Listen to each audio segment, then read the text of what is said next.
მოგესალმებით, მეგობრებო.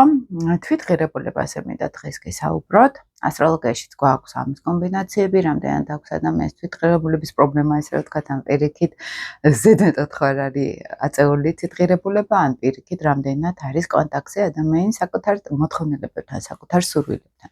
რეალურად თვითღირებულების განცდა არის ის, რა მინდა მე და რა არის ჩემთვისაც ასიკეთო და გარემოსთვისაც, ხო, როდესაც ურთიერთქმედებაში საკუთარ თავთან და გარემოსთან ვართ ბალანსში და არ ხდება რომელიმე პოლუსში გადაკაჩვა, ან იქიდან მხრიდან მაგალითად, გარემოდან, ან ჩვენი მხრიდან, ხო? საერთოდ კომბინაციურად ასტროლოგიაში ჩვენთან მეორე სახლი არის პირდაპირ თვითღირებულება, მაგალითად, ვენერას ენერგიაც არის თვითღირებულება, მზე არის რამდენად ჩემი თავის გამოხატვა და მთელი კომბინაციები სატურნი არის შიშები ამ თვითგამოხატვის, რომ იქ წაგებული არ აღმოჩნდე, იქ პრობლემური არ აღმოჩნდე, სადღაც რო არ გამომივიდეს მერე რა უქნა და მთელი კომბინაცია იკვრება ხოლმე აქ, მაგრამ აი ასტროლოგიის მიღმა მინდა შემოგთავაზოთ ცოტა უფრო ასტროფსიქოლოგიური განხრა, ესე რომ ვთქვათ, რას ვაკეთებთ ჩვენ ამისთვის, როგორ შეგვიძლია დავინახოთ თვითღირებულებაში როგორ ვართ ხო საკუთარ თავთან. მოდით ესე ვთქვათ, უფრო ეზოთერული კუთხით, გვიყვარს თუ არა სინამდვილეს ჩვენი თავი, ჩვენი შინაგანი მე რამდენად კონტაქტზე არის ჩვენთან და რამდენად ვიცავთ შინაგან, მოდით ესე ვთქვათ, შინაგან ღირებულებებს საკუთარი თავის, ხო? აქ უკვე ეს ძალიან დიდ ფილოსოფიაში თითქოს არ ადის, მაგრამ აქედან იწყება ყველანაირი ფილოსოფია, დესვლა, ხო, ესე რომ ვთქვათ, ხო? საერთოდ აი სულ ქვევიდან რომ დავიწყო, მაგალითად, ძალიან მარტივი არის თვითღირებულება, როგორი გვაქვს ამის შეფასება, ჯერ მარტო ვიზუალზე. ვიზუალურად როგორ გამოვიყურებით. ეს არის პირდაპირ ჩვენი დამოკიდებულება ჩვენი საკუთარი თავის მიმართ. მაგალითად, თუ გვაქვს სხეული მოულელი, იქნება ეს ჯანმრთელობის პრობლემა, რომელიც მიშვებული არის, მაგალითად, არის რომ აი ხერხემლის ლილოვანი პრობლემები მაქვს, აი არ ვარჯიშობ, თორე კი მიშველის, მაგალითად, ესეთი დამოკიდებულება, მოდი ესე ვთქვათ, უდიერი დამოკიდებულება საკუთარი ჯანმრთელობის მიმართ, მაგალითად, არ უკვებები სწორად, junk food-ზე ვზივარო, რა ამბობენ ხოლმე, პირდაპირ აჩვენებს საკუთარი სხეულის მიმართ და საკუთარი თავის სხეული არ არის ცალკე სადღაც, ეს არის ჩვენი ენერგიის წყარო, ჩვენი შინაგანი გამოხატვის შესაძლებლობა, მთელი ფსიქოსომატიკა, მთელი ჩვენი, მოდი ესე ვთქვათ, კარმა, ოჯახური, გენეტიკური კარმა იქნება ფსიქოლოგია, ყველაფერი და სხეულებრივად ჩვენში. და სხეული რაღაცებში, რომ ცოტა პრობლემებს გამოხატავს, ეს ნიშნავს, რომ ჩვენს ენერგეტიკაში, ჩვენს ემოციებში არის პრობლემები. ამიტომ ძალიან კარგი ინდიკატორია პირველ რიგში სხეული. მაგალითად, ეგ ფსიქოსომატიკაზეც მაქვს ბევრი ვიდეო დადებული, როდესაც გვაქვს ჯანმრთელობის რეალური პრობლემები, ან შეგვიძლია ამ ჯანმრთელობას მივხედოთ, ხო? რამდენად ვზრუნავთ ჩვენ პრობლემის მიღმა, მაგალითად, ამ ჯანმრთელობას. აქედან ვიწყებთ. თუ გვაქვს კვების პრობლემა, მაგალითად, მე მაგალითად თუნდაც მაქვს ხოლმე ესეთი, რომ ვიცი, რომ რაღაც სახის საკვები არ მიხდება, მაგრამ ვიკიდებ და ვერძირად ინჯდება ხოლმე ეს ყველაფერი და ესეც დამოკიდებულება არის საკუთარი თავის მიმართ, ხო? ზოგჯერ აქვთ ხოლმე შფოთვა და აი ვერ ვაქცევ ყურადღებას, ვერ კონცენტრირდები, გავრბივარ სხვა რაღაცებში, ხო? ესე იგი სხვა პრობლემები გვეფარება, დავინახოთ რეალურად პირველადი ჩვენი საჭიროებები, ხო? ანუ უფრო რაღაცა აწუხებს ქვეცნობიერს, რაღაც პრობლემები აქვს და ის გვიფარავს, დავინახოთ რეალურად პირველ რიგში რა არის გასაკეთებელი. ესე იგი, სხეულის მოვლა, სხეულთან ურთიერთობა, ეს არის პირველი, რომელიც გვაჩვენებს თვითღირებულებას, მაგალითად, როდესაც პატარა ბავშვი გვყავს ეს მოულელი და ესეთი დადის სიტყვაზე, ხო? ეს არის პირდაპირ, ჩვენი პასუხისგებლობა. აი ესეთივე ბავშვი არის ჩვენი თავი. ოღონდ მას არავინ სხვა პატრონი არ აყავს, ვერავის პასუხისგებლობას ვერ გადააბარებს. განსხვავებით ბავშვისგან. ამიტომ პირველ რიგში ეს არის სხეულს რამდენად უვლით, რამდენად შეგვიძლია რეჟიმის დაცვა, სწორი კვების დაცვა, ხო? ეს სწორი კვება რა არის? როდესაც მე მაგალითად ჩემს სხეულთან კონტაქტზე გავდივარ, მას ვუსმენ. ეს პირველი. თუ გვაქვს ჭარბიწონა ან პირიქით ნაკლები, ხო, აი ზედმეტად, ახლა ხშირად არ ხდება ესე, რომ ზედმეტად იყოს გამხდარი ადამიანი, თუმცა ყოფილა ისიც, რომ მოსულან დრო აი ოცნებობენ მომატებას, ესე რომ ვთქვათ.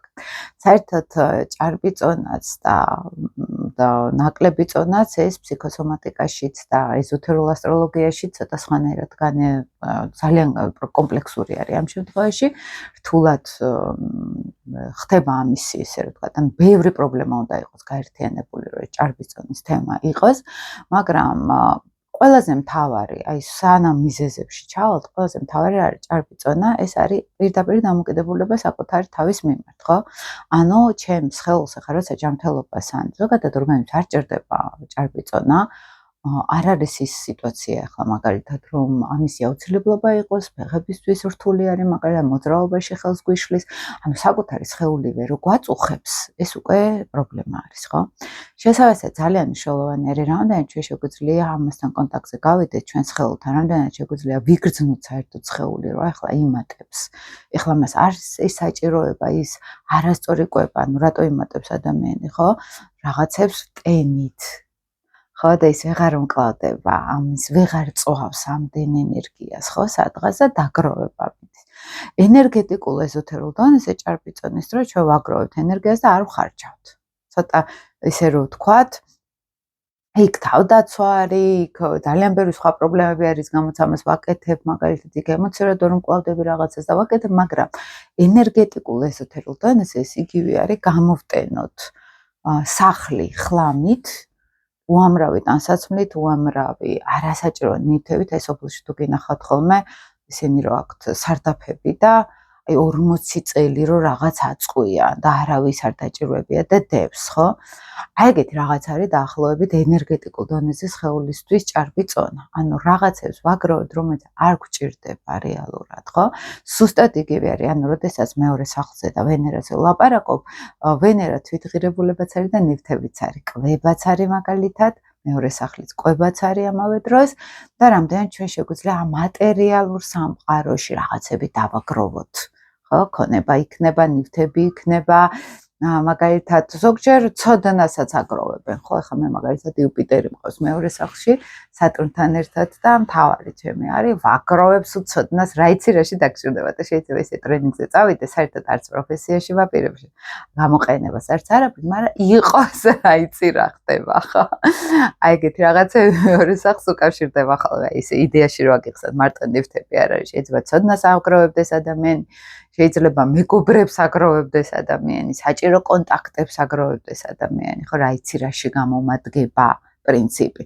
მაგრამ ეხლა უშუალოდ საუბრობთ უკვე სხეულთან კონტაქტზე, საკუთარ თვით სიყვარულთან, როგორ გავდივართ და აი ადამიანი, როდესაც მოდის მაგალითად ჩემთან, ან ჭარბი-წონის პრობლემა აქვს, ან სერიოზული კუჭაწყლის პრობლემა აქვს და საჭიროებს სერიოზულ კურნალობას სიტყვაზე, ხო, ისიც არასწორი კვების გამო და არა ახლა სხვა პრობლემების გამო, ან აქვს ხერხემლის პრობლემები, ან აქვს აგროვილი ბევრი ჯანმრთელობის პრობლემა, რომელსაც არ მეაქცია ყურადღება. ეს უკვე ნიშნავს, რომ ჩვენ არ გვაქვს პასუხისმგებლობა საკუთარ სხეულზე აღებული, საკუთარ თავზე, რატო? იმიტომ რომ არ გვიყვარს ის, ხო? არ გვინდა მისთვის ყველაფერი საუკეთესო. აი, როდესაც პატარა ბავშვი ყავს და გვინდა ამ შვილისთვის ყველაფერი საუკეთესო. ეხლა მე ჩემ კატას რო ყიდულობ ხოლმე, ერთი ქუჩის კატა, მოკლედ შემეტენა. ნავარიები იყო, მომიწია კურნალობა ამ კატის, პატარა ბიჭოვანი სასაცილო. და აი რომ მიდივარ ხოლმე მაღაზიაში კატების ყველაზე საუკეთესო რა გაქვთ ჩვეულებრივი, აი ყველაზე ხარისხიანი, ყველაზე კარგი, აი მაგალითად ხორცის კონსერვი რა შეიძლება გქონდეთ, ხო? ყველაზე საუკეთესო მინდა ამ ფისოსთვის. ან ახლა უნდა გამოჯამრთელდეს და ისედაც ჩემი პასუხისმგებლობა არის, რომ მას ქონდეს ყველაფერი საუკეთესო და ხარისხიანი, ხო? და წარმოიდგინეთ ახლა ჩვენ მიდივართ რაღაც საშინელებას ყიდულად ჩვენთვის ვჭამთ. შეიძლება არ ვარჯიშობთ, ეს ჩემ თავსაც ეხება ხანდახან, ზოგჯერ ისე ვიუშვებ ხოლმე თავს. არ ვარჯიშობთ, გარეთ არ გავდივართ, სულ ჯდომარე ცხოვრებით ვართ, ხო? ეს არის პირველი ინდიკატორი, რომ ჩვენ არ გვაქვს ჩვენ თავთან კონტაქტი, არ გვყვარს ჩვენი თავი, ოღონდ იცით როგორ არის ეს მთელი ჩვენი შინაგანი სამყარო ესე აღიქვამს, რომ ჩვენ შენ მე არ მიყვარხარ, არ მაფასებ, პატივს არ მცემ. და მე შეიძლება სხვებზე ბრაზდებოდეთ, რომ ვიღაცა პატივს არ გვცემს. როცა პირველი შეხება ვისთან აქვს ჩვენ შინაგანმე, ჩვენ თავთან. ვისი პასუხისმგებლობა არის ჩვენ სხეული, ჩვენ ჯანმრთელობა ჩვენ. შესაბამისად არ ვაქცევთ ყურადღებას, შესაბამისად ჩვენ არ გვინდა ყველაფერი საუკეთესო მისთვის და არ ვზრუნავთ მასზე. სავარაუდოდ ესე არ ზრუნავდნენ ჩვენზე ბავშვობაში, ან პირიქით ზედმეტად ზრუნავდნენ და გაგვეზარმაცეს და ეხლა ვსივარწო, გონია რომ ვიღაცამ უნდა მოგხედოს, ვიღაცამ წაგვიყვანოს ვარჯიშზე, ვიღაცამ გაგვიკეთოს საჭმელები მაგალითად, ვიღაცამ დაგეგმოს ჩვენი გრაფიკი ხო ცხოვრების. შეიძლება ეს მომენტი იყოს. ან ორივე ერთად, როდესაც მე არავინ არ მაქცევდა ყურადღებას და არც ვარ შეჩეული, რომ მე ჩემ თავს მოვუარო და შესაბამისად ვიღაცას ვეძებ, ვინც მომივლის. ხო? ესეთი თემაც არის ხოლმე და ეს არის ძალიან სერიოზული პრობლემა. იმიტომ რომ სანამ კარიერებზე და სანამ პირად ცხოვრებაზე და სანამ რაღაც ისეთებზე გადავალთ, პირველი არის ჩვენი თავის მიმართ დამოკიდებულება. ეხლა, როდესაც არის ადამიანი ან სხეულებრივად მოულელი, ან რაც ვიღაც მარიცის რო იტყვიან ხოლმე, ხო, აი შეუთავსებელი, არ უვლის თავის თავს, არ არის ფორმაში სიტყვაზე, ხო? ეს უკვე არის მისი დამოკიდებულება საკუთარი თავის მიმართ. შესაბამისად, ადამიანები უყურებენ ასეთ ადამიანებს და უყალიბდებათ ამის მიხედვით მის მიმართ წარმოდგენა. ანუ ჩვენი თვით შეფასება და ჩვენ თავს ეს ზრუნვა განაპირობებს ასევე სხვები როგორ მოგვექცევიან. იმიტომ რომ ეს ძალიან კარგად ჩანს მათთვის არავერბალურად. აი საერთოდ არ გჭირდება ჩვენ იქ რაღაცის გაგება. აი უბრალოდ ახლა მე როგორ ვარ, იცით, ხშირად ვიღაცაზე უთქვამთ, რომ აი რა კარგად რაღაც თმები რა კარგად აქ ის რა კარგად, მართლა და მე არ შემჩნევი, მე საერთოდ არ ვამჩნევ ხოლმე დეტალები, შეიძლება ესე ჩამიაროს ადამიანმა, ვერც აი წვრილმანები ვერ დავინახო, მაგრამ ერთიანობაში ქმნის ფონს მომეწონოს, ან რაღაცა სიმპათია გამიჩნდეს, ოღონდ დეტალებს კი არ ვარკვევ.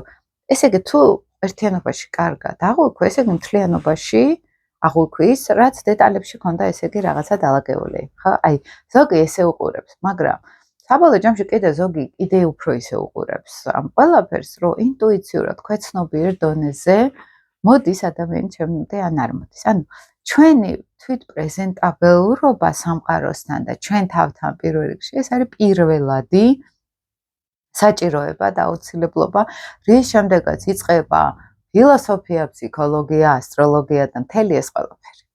ანუ პირველ რიგში უნდა მოვუაროთ თქვენ თავს, ნახოთ ყველა შესაძლებლობები, რაც დაგეხმარებათ, ან ვინც დაგეხმარებათ ამაში, ან რეჟიმი გაქვთ საჭირო, რეჟიმში უნდა ჩადგეთ. აი თვით პატივცემა, თვით მოვლა.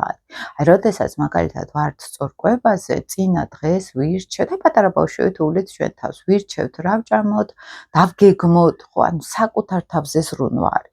და როდესაც ახლა ყველაზე ზრუნვა აქვს და ჩემი თავი უკანა პლანზე მაქვს, ეს უკვე გასაგებიერი დამოკიდებულება, ხო? ახლა შეიძლება დროებით სადღაც შვილების თემა იყოს და ახლა არ მეცალოს ჩემი თავისთვის, ხო?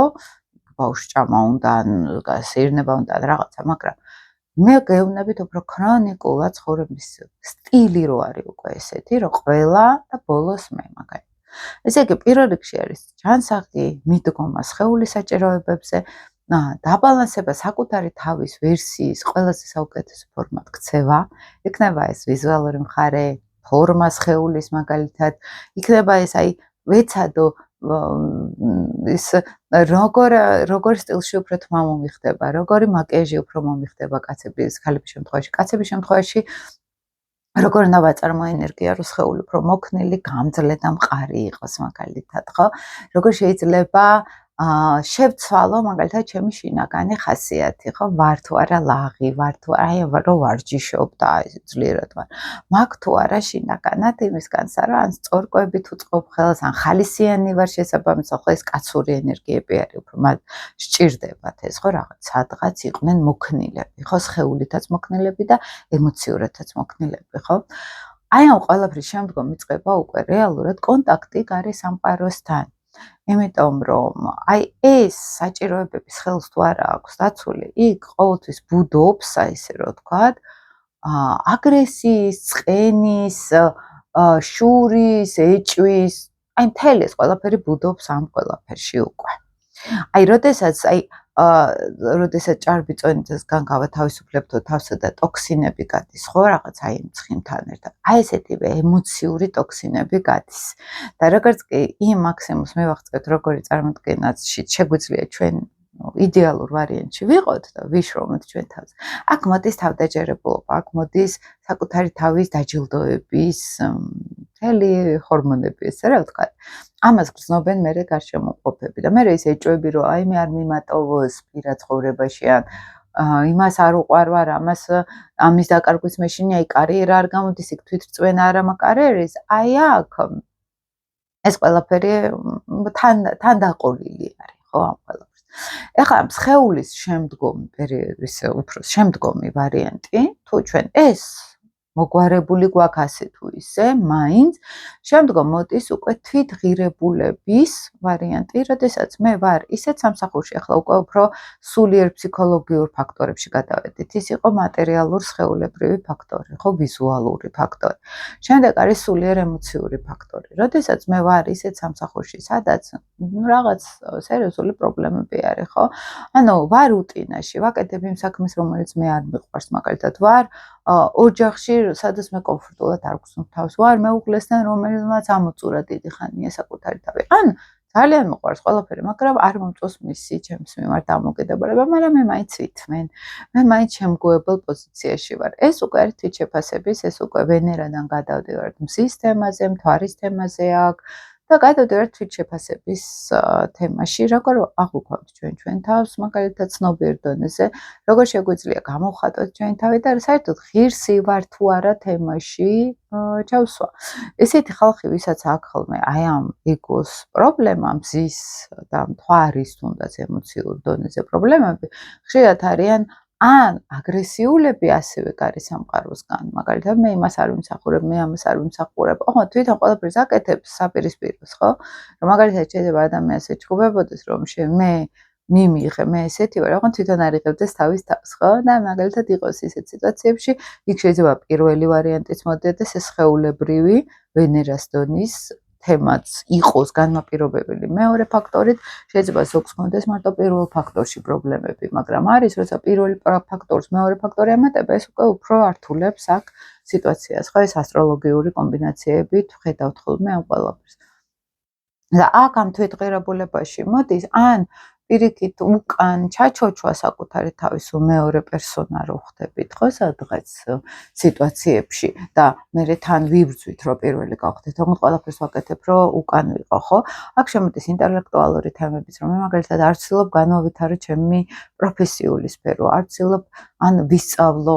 აი, ხშირად არის როგორ რაღაც იცით, აი მეც გაგიზიარებთ ჩემცას ქონდა ესეთი რაღაც, რომ აი ამ თერაპიების ფონზე, ყველაფრის ფონზე გავაცნობიერე, რომ სადღაც შეცდომა დაუშვი ერთი 25 წლის წინ. რაღაც უნდა დამემატებინა, განავითარებინა და არ გავყევი მაგზას. არ მქონდა გამოცდილება, არ ვიცოდი და ეგ რო გავაცნობიერე, რომ ის 25 წელი მე სადღაც ბჭყალებში ვთქვათ გავმაზე. ეხლა უნდა დავბრუნდე და გავაკეთო ის, რაც არ გამიკეთებია. და ჩემი თვითღირებულებისთვის და ჩემი თვითშეფასებისთვის და ჩემი რეალიზებისთვის ეს ძალიან მნიშვნელოვანია. მე როდესაც პირად რუკაზე მოდიან ჩემთან და კლიენტებთან რომ მუშაობ, ყველას აქვს თითქმის ეს ფაქტორი. ან ზოგი საერთოდ ვერ ხვდება, რომ რაღაც უნდა გააკეთებინა მნიშვნელოვანი.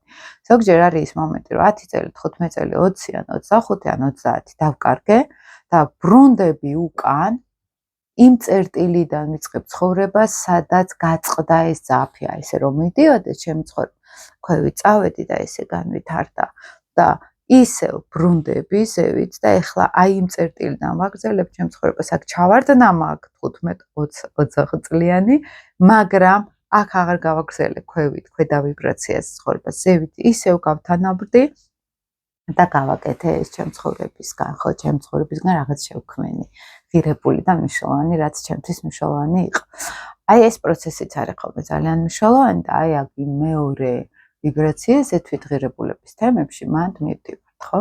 და ეს აუცილებლად გასაკეთებელი არის ხოლმე. ამ სისტემაში მე ვყოფ ხოლმე ესე აი სამ ძირითად პუნქტს მაგალითად, ხო, ეს სხეულებრივი, ვენერას და ის მეორე სახლის დონეზე მაგალითად თვითღირებულება, სხეული პირველი სახლის აქ რო ჩავრთოთ მაგალითად, პირველი სახლური ენერგია და მარსიანული ენერგია, მოდი ესე ვენერა მარსის დონეზე რო ვთქვათ, რომ ვენერა ეს არის რა შემიძლია მე ამ მატერიაში თავი გამოვხატო და მარსი როგორ ვიბრძოლო ამ ყველაფრისთვის, რომ მივიღო ვენერას ყველაფერი, ხო, ეს შიდა ენერგიებზე მუშაობა და შემდეგ მთვარემზის დონე მოდის ცნობიერება და ემოციურად მე შინაგანად რამდენად ვარ კონტაქტზე აი ამ ცნობიერებასა და ემოციებს შორის, ანუ ერთს რომ უნდა და მეორეს რო არ უნდა თემა კი არ უნდა იყოს, ხო, ერთს ლოგიკა მიყვება, ლოგიკას უნდა და ემოციაც მიყვება, ეს ემოციური საწყისიც არის. აი ესე რომ დავყოთ, ხო? და შემდეგ არის უკვე სატურნული ენერგია, რომ კარგი სატურნი რა არის, რომ ამ ყველაფერს თუ ვაკეთებ, მე რეალურ შედეგებს ვდებ. სატურნი აქ უკვე კეთილგაწყობილი არის ჩემთან, ესე იგი მე მატერიასთან და სულიერებასთან კონტაქტზე მოვედი, მე გავაერთიანე, ხო, ჩემი შინაგანი სამყარო და მატერიალური სამყარო წავედი უფრო პრაგმატული გზით და აქ სატურნის კეთილგანწყობა მოდის, ხო, თვითშეფასებაც იზრდება, რეალურად ვდებთ შედეგებს და რეალურად ჩვენ ცხოვრებას ვწევთ ზევით. ხო, განვითარების ყველაზე პოზიტიურ გამოვლენაში. აი ეს არის ხოლმე ყველაზე მთავარი, რისთვისაც ჩვენ მოვდივართ. ამ ცხოვრებაში კარმა მძიმე, მშობლები მძიმე, ან დესტრუქცია, ან ქვეყანა, რომელიც არ მაძლევს განვითარების საშუალებას და მთელი ამბები, ხო, სიტყვაზე. ეს არის ის მეორადი სარგებელი, ვიცით ჩვენ გვინდა აი ისე ვიყოთ და არაფერი არ გავაკეთოთ, დავზოგოთ ენერგია, ხო? და საბოლოო ჯამში აქ მოდის უსიყვარულობა საკუთარი თავის, აქ მოდის შინაგანი აგრესია, იმიტომ რომ შინაგანი გვიპროტესტებს ამას, რომ მე მინდა სადღაც განვითარება და შენ არ მაძლევ ამის საშუალებას, იმიტომ რომ არ გიყვარ, არ მივლი პატისარცე. მაგალითად, და მე ეს პროექცირდება გარემოზე და არავინ არ გვიყვარს, ყველაზე გაბრაზებულები ვართ სიტყვაზე, ყველასთან პრობლემები გვაქვს და აქედან გამომდინარე მოდის დესტრუქციები. ხო, დესტრუქციას და გარემოსთან დესტრუქციას და კიდევ უფრო მძაფრდება ეს, კიდევ უფრო ღრმავდება პრობლემა და ასე შემდეგ და ასე შემდეგ. ეს არის მთავარი ისე ცხოვრებისეულად რო გითხებ. აი ამ ყველაფრის მისაღწევად, რაც საშუალებებიც არსებობს, ყველაფერი უნდა გამოვიყენოთ. იქნება ფსიქოლოგია, იქნება ასტროლოგია, იქნებიან მეგობრები, რომელიც რაღაცნაირად გვერდში დაგვიდგებიან მაგალითად და გვირჩევენ. ოღონდ ჩვენ თუ ამ ყველაფრისთვის ჩაკეტილი ვართ, ჩვენ თუ არ გვინდა ეს ყველაფერი დავინახოთ, არ გვინდა გამოვასწოროთ, ხო? ნუ ესე იგი აქ უკვე არჩევანი გვაქვს გაკეთებული, რომ მე არ მიყვარს ჩემი თავი, მე არ მინდა ჩემ თავთან კონტაქტი, მე მინდა ესე დავსაჯო ჩემი თავი უსიყვარულობაში, როგორც მასწავლეს, იმას ვაგრძელებ და არა მაქვს ძალა სიკეთის ნაპერწკალი აქვს საჭირო, რომ დაბრუნდე იმ განვითარებაში. ხო, აი რაღაც სიყვარულის ნაპერწკალი უნდა იყოს სულში და ეს ყველასა აქ არის და სიამოვნებაში. უბრალოდ უნდა გააღვიძოს ვიღაცამ ან რაღაცამ ან გარემოება, ან უნდა დავიღალოთ ვტკეპნოთ ჩვენი თავი და შეიძლება ეს ერთი ინკარნაცია მაგისთვის კონდეს, რომ უნდა ვტკეპნდეთ თავს, რომ მეორე ცხოვრებაში გავაღვიძოთ და გავიხაროთ, ხო? ეს მომენტიც არის ახლა მეორე დესტრუქცია სულ საკუთარ თავს უვლიან და ეგ ნარცისულ ველში რო გადადიან, ხო, ეს ნარცისული პიროვნული აშლილობა იქნება თუ ნარცისული განწყობა იქნება, უფრო მკვეთრად, რომელიც მხოლოდ საკუთარ თავს ახლა ვიცნობ ისეთ ხალხს მთელი დღე რო სარკესში იჯნეხავენ და სარკესში ეყოლებდნენ თავის თავს, ხო, ეს რაღაც ნარცისული ხასიათი, ხო? ესეთებიც არიან, მაგრამ აქ რა არის სინამდვილეში, რომ მე აი ამითი ვიზუალური მოვლით მინდა რაღაცნაირად მაინც ჩემ თავში პოზიტივი დავინახო. რა არის ნარცისიზმი, საკუთარ თავს სინამდვილეში ვერ ხედავენ, ხო, ეძებენ სინამდვილეში საკუთარ თავს, ღრმა სიცარიელი აქვს შიგნით და მთლიანად არიან, ახლა თუ ნახოთ აი სულ თავის ფოტოები აქვთ ხოლმე ან სულ თავის თავზე არიან ორიენტირებულები ვიზუალური კუთხით, ხო? ეგ ზოგადად ეს არის ეძებს საკუთარ თავს ადამიანი და რაღაცა ნახა ისეთი და ჩაეჭიდა და ამას ატრიალებს, ხო? სინამდვილეში ამ დროს ყველაფრის გამოყენება კარგად შეიძლება და კომპლექსში უნდა იყოს ეს ყველაფერი, ხო? და იქ სიცარიელი არის სადღაც, ხო? და აქ უკვე აღარ მუშაობს ეგ თემა. უნდა დავაკვირდეთ, სად გვაქვს აი ეს თვითღირებულების კრიზისი, სად გვაქვს მოუვლელობა და აი რო არ ვზრუნავთ საკუთარ თავზე. აი ეს პირველ ნაწილში რაც გითხარით სხეულებრივი ვენერა მარსის დონეზე გააცნობიერეთ, მერე ცნობიერების დონეზე კარიერულად, პროფესიულად რამდენად ხართ რეალიზებული, რამდენად არ ხართ. ეს უკვე თვითღირებულების უფრო მაღალი ხარისხი არის, ინტელექტუალურ, ლოგიკური ხარისხი არის, ხო? თვითღირებულები რომ მე ვიმსახურებ სადღაც ვიყო წინ, სადღაც მეტი მესმოდე, სადღაც ჩემი ოცნებები რაღაცნაირად რეალიზება მოახდინა ჩემი ოცნებების, ხო, აი რა მინდოდა ყოფილიყავი ბავშვობაში, ზოგჯერ ახლა რომ მოდიან ხოლმე და ცოტა თერაპიულად შევდივართ რუკაში, აი რომ არ იცის ადამიანმა რა უნდა, არ იცის საით უნდა წავიდეს და არ იცის არა კონტაქტი არა გვაქვს ჩვენ შინაგანთან, იმიტომ რომ ხანდახან ხშირად ინტელექტუალიზაციაში ვართ, ყოველწრულ მანზე ვფიქრობთ, აი სულ ფიქრებში რო არის ადამიანი ის არ არის საკუთარ სხეულთან კონტაქტში. შესაბამისად არ იცის რა თქმა უნდა რა უნდა, იმიტომ რომ არ ვიცი კი არა, მე არ ვეკითხები ჩემ შინაგანს, ხო? საერთოდ გაწყვეტილი მაქვს კონტაქტი შინაგან ქვეცნობიერენ ემოციასთან, ხო? შინაგან მესთან, მოდი ესე ვთქვა, ხო? მე მათ მივდივართ ხოლმე აბა ბავშვობაში რა ოცნებები გქონდა, როგორ ვყურებდი სამყაროს, როგორ იცინოდი, რა გახარებდა და აქედან მივდივართ ხოლმე უფრო თერაპიულად, რომ დაინახოს ადამიანმა, რომ ოდესღაც იყო ეს ყველაფერი, მე რაღაც გარემოებებმა ეს ჩააქრო. მე ამ ბავშვური მე სამტანა ხდება ხოლმე ზედაპირზე, მე ამ ბავშვურმესთან კონტაქტზე გასვლა, მე დალაპარაკება, მე მასთან თხოვნა რომ გამეხმარე რომ გავიხსენო ეს ყველაფერი. მე ვდგამთ ხოლმე კონკრეტულ ნაბიჯებს, ხო? აი რა გვჭირდება ამ ყველაფრისთვის, რომ იქ მიხვიდე. და სხეული რო გვაქვს, დროსა და სივრცეში ვართ, მეგობრებო, ესე იგი აქ უბრალოდ ფიქრებით და ემოციებით კი არ იცვლება ბევრი რამ, უკვე ქმედებებით იცვლება. ქმედებებში უნდა ჩავღრმავდეთ ჩვენ, უნდა დავაკვირდეთ რა მჭირდება სხეულებრივად მატერიაში, აი ის რაღაც რეჟიმი, გრაფიკი დავგეგმო, რომელიც მე მიყვანს იმ ყველაფრამდე, რაც მჭირდება, ხო, ცხოვრების ნორმალური ფუნქციონირებისათვის, ხო? ეს არ არის მარტივი, ურთულესი არის ეს პროცესი თვითონ, მაგრამ თავარი არის ხოლმე რომ მივხვდეთ, თავარი არის არჩევანი გავაკეთოთ, რომ მე საკუთარი თავისთვის მიღირს ეს რომ გავაკეთო და ხშირად პირად თერაპიებზე როცა აი ამ შინაგან ბავშვს ხვდებიან, რომელიც არის როგორი დაღლილი, როგორი დავიწყებული, მათგან აი ეს ხდება мотиваცია, როგორც საკუთარი შვილი, მაგალითად რომ мотиваცია ხდება, რომ რაღაც ტანგს გადაუგდეთ, გადავუდგეთ სიტყვაზე. აი ეს ხდება ეს შინაგანი ბავშვი ჩვენი мотиваცია, მე რომ რაღაცა მნიშვნელოვანი გავაკეთოთ მისთვის, ხო? ეს მინდა დამეთქვა, მეგობრებო, იმედია საინტერესო იყო თქვენთვის, ველოდები ხოლმე თქვენ კომენტარებს, თქვენს ლაიქებს და დროებით მაშინ.